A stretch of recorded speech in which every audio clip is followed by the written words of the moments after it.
Hello everyone, welcome back to my YouTube channel Dr. Barkis Ophthalmology Tutorials. Today we will discuss about the surgical treatment options for presbyopia. When it comes to the treatment of presbyopia, it is usually treated in the form of glasses. That is, we give near vision glasses so that the vision improves for the patient. But we also have the surgical options for the treatment of presbyopia. So in the surgical options, we have scleral surgeries, lens-based surgeries, cornea-based surgeries, and the newer options. In the scleral based surgeries, either you can put the incisions over the sclera or you can use bands as the segments. In the lens based surgeries, it is also called as the accommodating surgeries because the accommodation is preserved here. Here either you can go for the multifocal IOL, accommodating intraocular lenses, EDOF lens, that is extended depth of focus lenses, or you can go with the monovision. Coming on to the cornea based surgeries, here it's called as non-accommodating because the act of accommodation is not considered here. In this we have conductive keratoplasty, multifocal corneal ablation, corneal inlays and the keratophakia. In the newer modalities of treatment of presbyopia, we have medical treatment for the presbyopia, use of crystal lenses, fluid vision intraocular lens, Juvane intraocular lens, new lens, opera lens, sapphire lens, harmony lens as well as smart intraocular lens. In this video, I will just be discussing the scleral surgeries and the lens-based surgeries. In that, the accommodating lenses and the EDOF lenses. Coming to the scleral surgeries, it is based upon the Schacher's theory of accommodation. The main principle of this surgery is weakening or altering the sclera, which will lead to increased zonular tension, thereby leading to passive expansion of the lens, leading to the accommodation.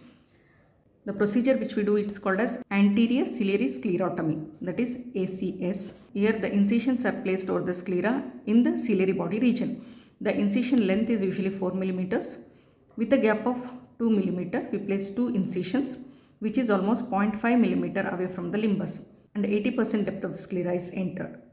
So the incisions can be either 4 or it can be 8 incisions. But the drawback is the results are unpredictable.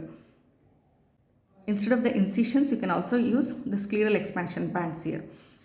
But one approach to the scleral alteration is still under investigation, which involves the use of erbium YAG laser, which creates a series of micro incisions or micro pores in the sclera to increase the scleral plasticity over the ciliary body region.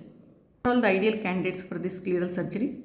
The patient should be in the age group of 40 to 55 years, no previous refractive surgeries, and there should not be any ocular pathology. Now moving on to the lens-based surgeries.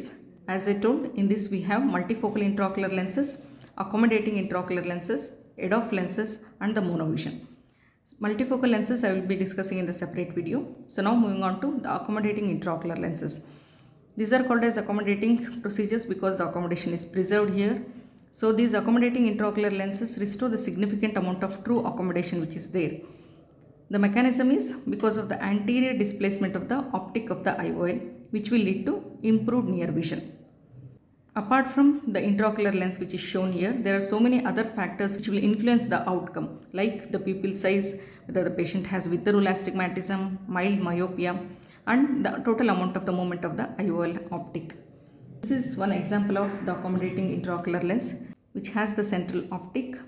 Here we have two flexible hinge and we have the polyamide footplate.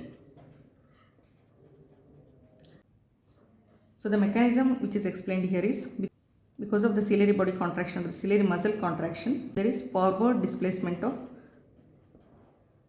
the intraocular lens, that is optic of the intraocular lens.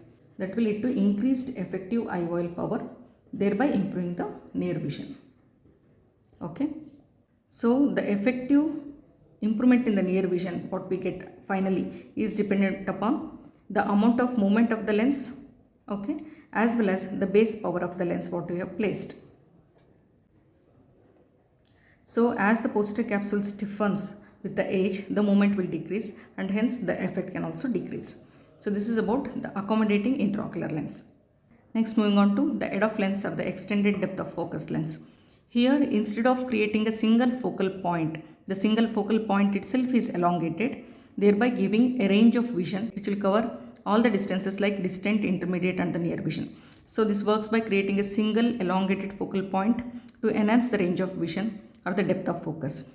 So the sharp focus from plano to minus 1.5 diopters can be achieved here. So it will give good distant and the intermediate as well as the near vision. It eliminates the halo effect of the multifocal intraocular lenses. It also balances the spherical aberration, chromatic aberrations, and it has pinhole effect also. And clinically we have two types of EDOF lenses, that is pure and the hybrid. So the pure EDOF lens works only on the spherical aberrations and the pinhole effect, whereas the hybrid means the mixture of multifocal as well as the EDOF intraocular lens. So it uses both diffractive and the refractive principles of refraction. So this is about EDOF lenses which are used in surgical treatment of presbyopia. So in this video we have covered about what are the different options we have for the presbyopia. So in that we have scleral surgeries, lens-based surgeries, cornea-based surgeries and the newer options. Scleral surgeries, it can be either with the incisions or the bandar segments. Lens-based, you can go for multifocal accommodating EDOF or the monovision. Cornea-based, we have conductive keratoplasty, multifocal corneal ablation, corneal inlays keratophakia, and these are the newer modalities of treatment. Scleral-based surgeries, not much used nowadays, based upon Schacher's theory of accommodation. We create various incisions over the sclera to give good near vision. Then we discussed about the accommodating intraocular lenses, which restores the significant accommodation which is already present. So this is the accommodating intraocular lenses. It has its own pros and cons again. Lastly, we discussed about the EDOF lenses, which acts by creating a single elongated focal point, which eliminates the halo effect of multifocal intraocular lenses. And we have two types, that is pure and the hybrid type of EDOF lenses. In this video, we will see the other types of surgeries for the presbyopia. If you like my videos, please do subscribe to my channel. Press the bell icon for further notification. Please do like and share my videos. Thank you so much.